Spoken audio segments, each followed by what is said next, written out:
Mister ladies viewers அனைவருக்கும் வணக்கம். நான் உங்கள் doctor Rajalakshmi, Siddha physician. So இந்த பதிவுல நம்ம எதை பற்றி பார்க்க போறோம் அப்படின்னா, நிறைய பேருக்கு கழுத்து பகுதியில கருமை இருக்கும், அக்கள் பகுதியில கருமை இருக்கும். ஆஹ் சில பேர் என்ன நினைப்பாங்க அப்படின்னா, என்ன இவங்களுக்கு இப்படி இருக்கு, சரியா தேய்ச்சி குளிக்க மாட்டாங்களோ அப்படிங்கிறது நிறைய பேர் நினைப்பாங்க. சிலர் என்ன நினைப்பாங்கன்னா, ஐயோ இப்படி கருப்பா இருக்கு, நமக்கு ஏன் இப்படி இருக்குன்னு தெரியல, இது தோல் வியாதியா அப்படின்னு நினைப்பாங்க. நிறைய பேர் என்ன பண்ணுவாங்க, பார்லர்ல போய் ப்ளீச் மற்றும் பண்ணிட்டு வருவாங்க. ஸோ இந்த கருந்திட்டு பார்க்க ஒரு வெல்வெட் மாதிரி இருக்கும், அழுக்கு படிந்த மாதிரி இருக்கும். ஆனா நீங்க என்னதான் போட்டு தொடச்சீங்கனாலும் வரவே வராது. ஸோ யூஸ்வலா இது என்ன சொல்லுவாங்க அப்படின்னா, அகாந்தோசிஸ் நைக்ரிகன்ஸ் அப்படின்னா. இது பல பேருக்கு பாத்தீங்க அப்படின்னா நோய் நிலைகள்ல தான் வரும். ஒரு சிலருக்கு மட்டும் என்னன்னா, மரபணு சார்ந்து ஒரு குறிப்பிட்ட என்ன சொல்றது பகுதிகளில் வாழக்கூடிய மக்களுக்கு மட்டும் இது யூஸ்வலா இருக்கும். அதை தவிர்த்துட்டு பல பேருக்கு என்ன அப்படின்னு பாத்தீங்கன்னா, நோய் நிலையா தான் இருக்கும். நோய் நிலைனா என்ன நோய் நிலை அப்படின்னு நம்ம பார்த்தோம் அப்படின்னா, நம்ம உடம்புல இன்சுலின் ஆனது அதிகமாக ஆகும். ஸோ இன்சுலின் ரத்தத்தில் ரொம்ப அதிகமாக இருக்கு, யூட்டிலைஸ் பண்ணாம அப்படின்னு வச்சுக்கோங்களேன், அது இன்டைரக்டா என்ன பண்ணும் அப்படின்னா, அதிக அளவு ஸ்கின்னோட குரோத்தை, ஸ்கின் செல்ஸோட குரோத்தை அதிகப்படுத்தும். ஸோ அப்ப என்ன அப்படின்னா, யூஸ்வலா நமக்கு ஸ்கின்ல மேல எபிடர்மல் மேல ஒரு லேயர் இருக்கும். இந்த லேயர் என்ன, நம்ம எதுக்கு டெய்லி குளிக்கிறோம் அப்படின்னா, நமக்கு இந்த கண்ணுக்கு தெரியாம இந்த லேயர் போய்கிட்டே இருக்கும். அது டெய்லி நமக்கு நம்ம உடம்ப விட்டு போகணுங்கிறதுக்காக தான் நம்ம குளிக்கிறோம். குளிக்கிறதோட 2 பர்பஸ் தான். ஒண்ணு உடம்ப குளிர்ச்சியா வைக்கிறது, இன்னொன்னு இந்த ட்ரை ஸ்கின் செல்ஸை தள்ளுறது. இதுக்காக தான் நம்ம என்ன பண்றோம் அப்படின்னு பாத்தீங்கன்னா குளிக்கிறோம். ஸோ குளிக்கிறப்ப அது அப்படியே போயிடும். இந்த சொரியாசிஸ்லாம் இருக்கு பாத்தீங்களா, அதுல என்ன ஆகும் அப்படின்னா, இது ரொம்ப ஃபாஸ்டா இந்த ஸ்கின் செல்ஸ் டெத் ஆகி போய்கிட்டு இருக்கும். அதனாலதான் அப்படி இருக்கும். ஆனா இவங்களுக்கு என்ன ஆகும் அப்படின்னா, இந்த ஸ்கின் செல்ஸ் அதிகமா வளரும், ஆனா அது போகணும் பாத்தீங்களா, போகாது. போகாம மேலும் மேலும் டெபாசிட் ஆகி நிறைய ஸ்கின் செல்ஸ் இருக்கும். ஸோ அதுதான் என்ன அப்படின்னு பாத்தீங்கன்னா, இந்த மாதிரி கருநிற திட்டுக்கள் கழுத்து பகுதியில இருக்கும், அக்கள் பகுதிகளில் இருக்கும், தொடை பகுதிகளில் இருக்கும்.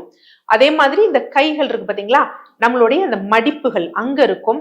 கால் முட்டிக்கு பின் பகுதிகளில் இந்த அகாந்தோசிஸ் நைக்ரிகன்ஸ் இருக்கும். நிறைய பேர் என்ன பண்ணுவாங்கன்னா, வினிகரை வச்சு தேய்ப்பாங்க, ப்ளீச்சிங் யூஸ் பண்ணுவாங்க.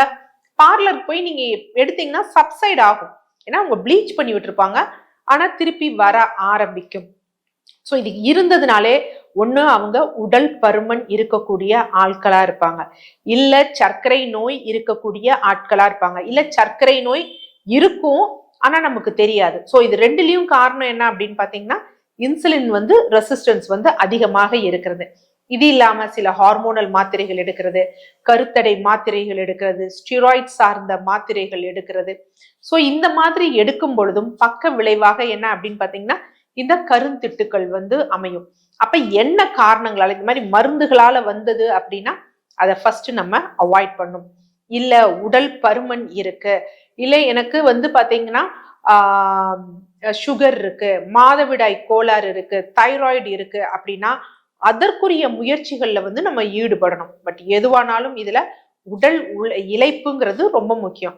சில பேர் இதை பார்த்துட்டு இருப்பாங்க, நான் ரொம்ப மெல்லிய தேகமா தான் இருக்கேன், ஆனா எனக்கும் இந்த கழுத்துல கருந்திட்டு இருக்கு அப்படின்னா, இங்க எல்லோருக்கும் தான் சரியா இருக்கிறோமா அப்படிங்கறது தெரியல. நிறைய பேர் என்ன பண்ணுவாங்கன்னா, மெல்லிய தேகமா இருப்பாங்க, குறிப்பாக பெண்கள் போஸ்ட் குழந்தை பிறந்த பிறகு பாத்தீங்கன்னா, லைட்டா நம்ம இயற்கையே நம்ம யூட்ரஸை சேவ் பண்ணணும், லைட்டா ஒரு ஃபேட் டெபாசிட் பண்ணும்.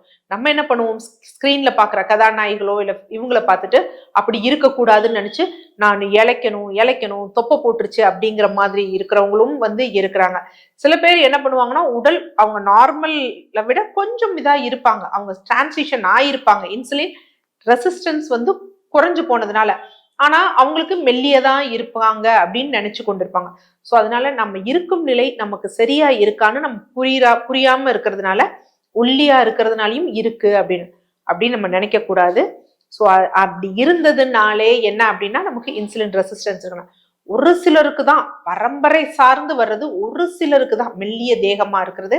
அது மாதிரி ஒரு சில பகுதியில் வாழக்கூடியவர்களுக்கு, ஒரு சில ரேஸ் பீப்புளுக்கு மட்டும் இருக்கும், மற்ற எல்லோருக்கும் அது நோய் நிலைக்குரியதான். அப்ப என்ன காரணம் அப்படின்னு பார்த்து உடல் இளைப்புங்கிறது ரொம்ப முக்கியமான ஒரு விஷயம். அடுத்து இது எக்ஸ்டர்னலா போக என்ன டாக்டர் பண்ணோம்னா இன்டர்னல் முக்கியம், அதுதான் நிரந்தர தீர்வு.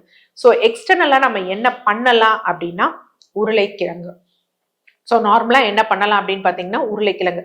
ஸோ உருளைக்கிழங்கை வந்து நல்லா சீவிட்டு அதை நல்லா அரைச்சிடணும், மசிச்சுட்டு நம்ம இந்த இருக்கக்கூடிய இடங்கள்ல அப்ளை பண்ணிட்டு ஒரு 15 நிமிடம் கழிச்சு என்ன பண்ணணும்னா வாஷ் பண்ணணும். ஸோ இதுல என்ன இருக்கு அப்படின்னா மெயினா இதுல ஸ்டார்ச் இருக்கு. ஸோ இந்த ஸ்டார்ச் இதெல்லாம் இது பண்றப்ப அது ஒரு ப்ளீச்சிங் மாதிரி தெரியும். ஸோ நமக்கு ஃபேடான மாதிரி தெரியும், கண்களுக்கு ஃபேடான மாதிரி தெரியுமே தவிர இது நிரந்தர தீர்வு கிடையாது. அது ஒன்று இல்லை. இன்னொன்று என்ன அப்படின்னு பார்த்தீங்கன்னா தயிர். ஸோ தயிரை நம்ம என்ன பண்ணலாம் அப்படின்னா அதையும் நம்ம எக்ஸ்டர்னலா வந்து அப்ளை பண்ணலாம். நமக்கும் இது ப்ளீச் பண்ண மாதிரி காமிக்கும். தயவு செய்து இந்த பிரச்சனை இருக்கிறவங்க லெமனை போட்டுறாதீங்க. ஏன்னா நிறைய பேர் இந்த மாதிரி இருக்கு, நான் யூடியூப்ல பார்த்தேன் கேட்டேன்னு சொல்லி லெமன் ஜூஸை போட்டுட்டு ஸ்கின் பேர்ன்ட் ஆனவங்க, வெந்து போனவங்கலாம் நிறைய பேர் உண்டு. ஏன்னா ஒரு சிலருக்கு அவங்க ஸ்கின் டிரான்சிஷன் மாறலைன்னா அது வந்து ஒரு தழும்பா வந்து அமைஞ்சு போயிடும். அதனால ஒன்று உருளைக்கிழங்கு போடலாம், இல்ல தயிர் போடலாம். ஆனா நிரந்தர தீர்வு அப்படிங்கிறது மருந்து மாத்திரைகள் ஏதால வந்துருந்துச்சுன்னா அதை ஸ்டாப் பண்ணுங்க.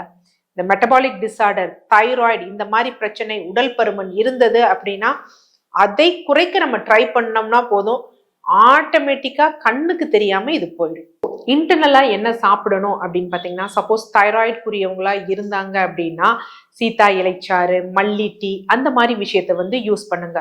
உடல் பருமன் இருந்தது அப்படின்னா உடல் பருமனை குறைப்பதற்குரிய டயட் ஃபாலோ பண்ணும்.